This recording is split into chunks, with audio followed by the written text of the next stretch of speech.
Sa Kaugnay Good Vibes, pagmamahal sa bayan, tunay na paninindigan, soberanya ay ating ipaglaban.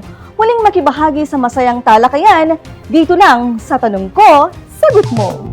Ano pong pangalan ni ma'am? Juni May Glorioso po. Armando Diaz, ma'am. Liza Mirabueno po. Jasmine M. De La Cruz po. Joseph P. Ariola po. Magandang araw, pamilyang Kaugnay! Welcome na naman sa ating paboritong segment, ang Kaugnay Good Vibes, Tanong Ko, Sagot Mo! Ready na ba kayo? Simple lang ang challenge. Kapag nasagot mo, panalo ka. Kapag hindi, may matututunan ka. Tama yan, Ate Mitch. Ngayong linggo, susubukan nating alamin kung gaano nga ba ang ating pamilyang kaugnay kakilala ang West Philippine Sea. Ano? Tara!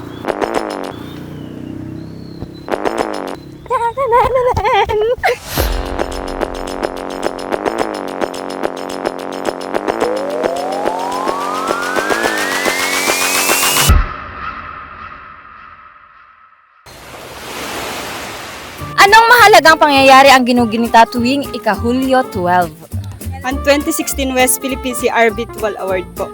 Wow, grabe. Bakit alam mo yun, ma'am? Napapanood ko lang po. Ayan, at aware din siguro si ma'am tungkol sa West Philippine Sea, ano? Opo, napapanood ko kasi. Ayan, ang galing-galing ni ma'am. Dahil dyan, meron po kayong...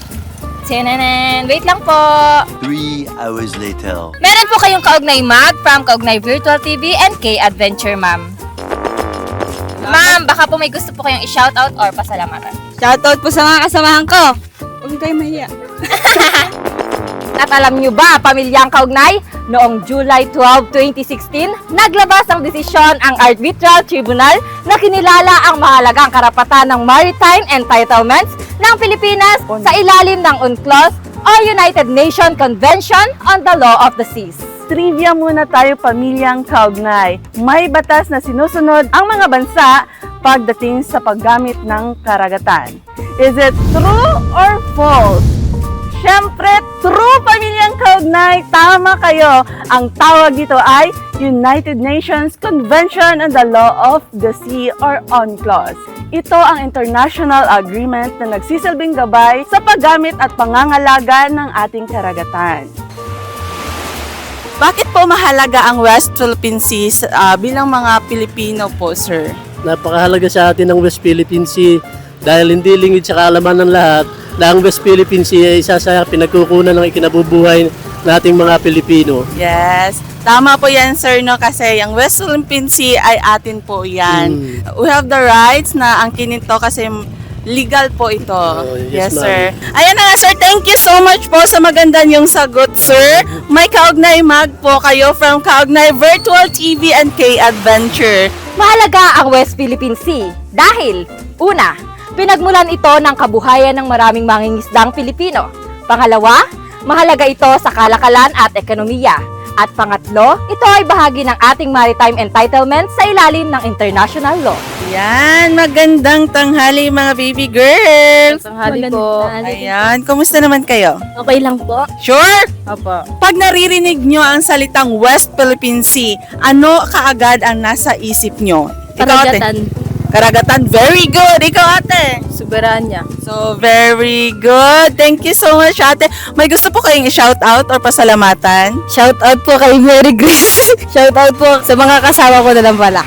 Bilang kabataan, kuya, paano mo pinapakita ang pagmamahal mo sa ating bansa o sa Pilipinas? Tayo po ay dapat magtulungan at magsikap po sa isa't isa upang umunlad po at mapaganda po ang ating Pilipinas. Yes, very well said, kuya. Yan, baka may gusto kang i-shoutout, kuya, or pasalamatan. Salamat po, magpapasalamat po sa aking pamilya po at aking mga kaibigan po na nandyan po. Pag nahihirapan po ako sa aking buhay po, nandyan po sila upang suportahan po ako. Yes, thank you. Nakakaiyak ka naman, kuya. Hindi kailangan maging sundalo para maging makabayan. Tama ba, pamilyang Kaugnay? Tama! Pwede tayong tumulong sa pamamagitan ng pagiging responsable sa social media, pag-iwas ng fake news, at pagrespeto sa ating watawat. pag-aral ng kasaysayan, at pagiging mabuting mamamayan. Ang pagtatanggol sa ating bansa ay hindi lamang tungkol sa pagbabantay sa ating mga hangganan. Nagsisimula ito sa tamang kaalaman, responsableng pagkilos at pagmamahal sa ating bayan. Kaya pamilyang kaugnay, tandaan kapag may kaalaman, may kamalayan. Kapag may kamalayan, may pagkakaisa. At kapag nagkakaisa ang bawat Pilipino, mas nagiging matatag ang ating bansa. Kami ang inyong kaugnay good vibes. Tanong ko, sagot mo. Hanggang sa susunod, kaugnay ke! Ating karagatan, ating karapatan, ating kinabukasan! Eh!